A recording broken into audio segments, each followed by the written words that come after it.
Assalamualaikum warahmatullahi wabarakatuh. Salam sejahtera bagi kita semua. Perkenalkan, kami dari kelompok tugas akhir yang berjudul Pengonis Iklim Mikro Karena Sapi Perah berbasis IoT.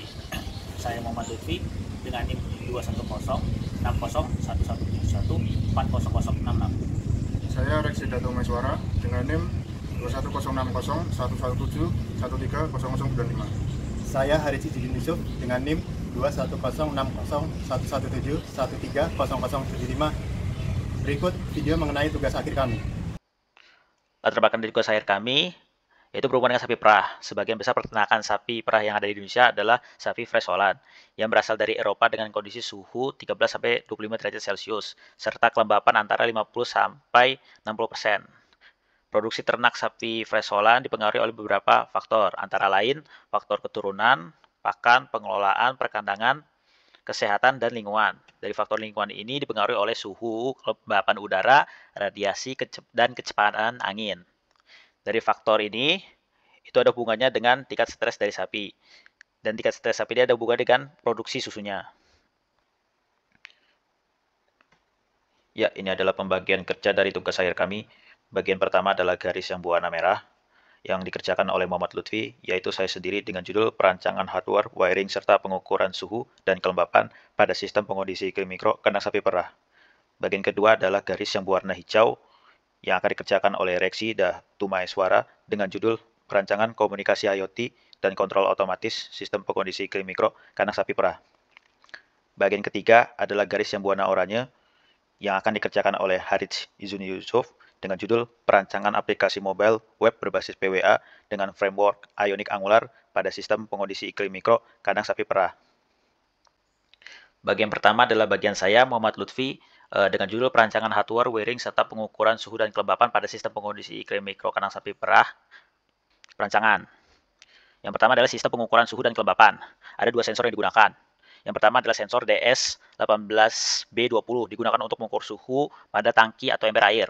Terus yang kedua ada sensor DHT22 digunakan untuk mengukur suhu dan kelembapan di dalam dan di luar kandang sapi. Ini dibutuhkan dua sensor. Terus selanjutnya adalah sistem pengintegrasian input-output. Di sini ada tiga bagian utama. Yang pertama adalah wiring arus AC. Jadi di sini arus AC akan melalui MCB sebagai proteksi, lalu modul stop start ini untuk mengatasi arus lonjakan.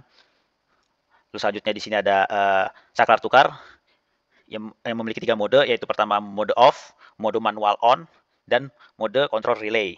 Selanjutnya ada pemrograman Arduino Nano. Yang pertama di sini ada pemrograman delay khusus untuk mengontrol periode dari void loop-nya program tersebut, program Arduino ini. Terus selanjutnya ada program pembacaan tanggal dan waktu dari modul RTC. Selanjutnya ada program sensor yang sudah dijelaskan sebelumnya tadi untuk menekan parameter yang dibutuhkan. Selanjutnya ada program display TFT. Di sini fungsinya adalah untuk menampilkan parameter suhu dan kelembapan secara langsung di tempat. Terus ada program pengiriman data untuk Wemos di WEM ini. Konsep ini adalah ketika Wemos meminta request, nah Arduino mengirimkan parameter-parameter dari data dari sensor tersebut secara langsung. Terus ada program timer reset. Program timer reset ini dikontrol Arduino Nano untuk mereset Wemos. Setelah itu Arduino Nano mereset diri dia sendiri sesuai dengan timer yang sudah diatur. Terus yang terakhir adalah pembagian tegangan arus DC untuk komponen sistem. Di sini saya membaginya menjadi 3. Yang pertama 12 itu didapatkan langsung dari sumber DC, terus 5 volt itu diturunkan menggunakan step down, dan 3,3 volt diturunkan menggunakan rangkaian pembagi tegangan menggunakan komponen dioda Zener. Terakhir adalah sistem pendingin peltier. Jadi peltier ini akan menghasilkan energi dingin dan energi panas. Nah, energi dingin ini digunakan untuk mendinginkan air, sementara untuk sisi panasnya ini akan dibuang melalui fan. Dan berikut ini adalah diagram wiring dari sistem pendingin peltier. Di sini saya menggunakan sumber DC 12 volt 20 ampere untuk menyalakan komponen-komponen ini termasuk peltier.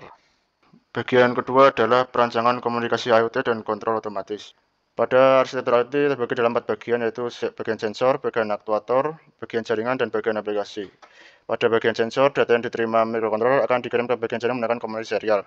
Pada bagian aktuator akan dikendalikan menyala otomatis menggunakan relay. Pada bagian jaringan, terdiri dari modul Wi-Fi Wemos D1 Mini SP8266. SP8266 menerima data dari bagian sensor melalui komunikasi serial dengan microcontroller Arduino Nano. Kemudian SP8266 mengirimkan data ke database melalui internet menggunakan jaringan Wi-Fi. Pada bagian aplikasi, data yang dikirim dari bagian jaringan akan disimpan di dalam server database. Data di dalam database kemudian ditampilkan pada antarmuka aplikasi Ionic Angular yang dapat diakses melalui aplikasi mobil maupun website. Sistem pengondisi iklim mikro kandang sapi perah menggunakan 3 aktuator, yaitu kipas angin, kipas embun, dan sistem pendingin Peltier. Aktuator dikendalikan menggunakan relay dengan rangkaian seperti pada gambar. Setiap relay kemudian terhubung ke stop kontak berfungsi sebagai sumber daya masing-masing aktuator. Sistem memiliki fitur 2 mode pengendalian jarak jauh. Yang pertama dengan kode perintah 1 adalah mode otomatis yang akan menjalankan serangkaian kondisi dengan input nilai suhu udara dari sensor suhu dalam kandang. Yang kedua dengan kode perintah 0, yaitu mode mati manual yang akan mematikan semua relay yang terhubung ke aktuator. Pada kontrol otomatis, pertama akan mengunduh isi dokumen dari database. Kemudian dokumen yang terkumpul akan disimpan pada variabel Firebase.json yang disebut pilot. Kemudian isi dokumen dibaca untuk menentukan pilihan mode. Pada mode otomatis, jika suhu di atas 26, maka akan menyalakan relay 2 dan 3. Jika suhu di bawah 26, akan mematikan relay 2 dan 3. Dan selanjutnya, jika suhu di atas 22, maka relay 1 akan menyala, dan jika suhu di bawah 22, relay 1 akan mati. Pemilihan batas suhu 26 derajat Celcius dan batas bawah 22 derajat Celcius adalah berdasarkan indeks suhu dan kelembapan relatif untuk sapi perah.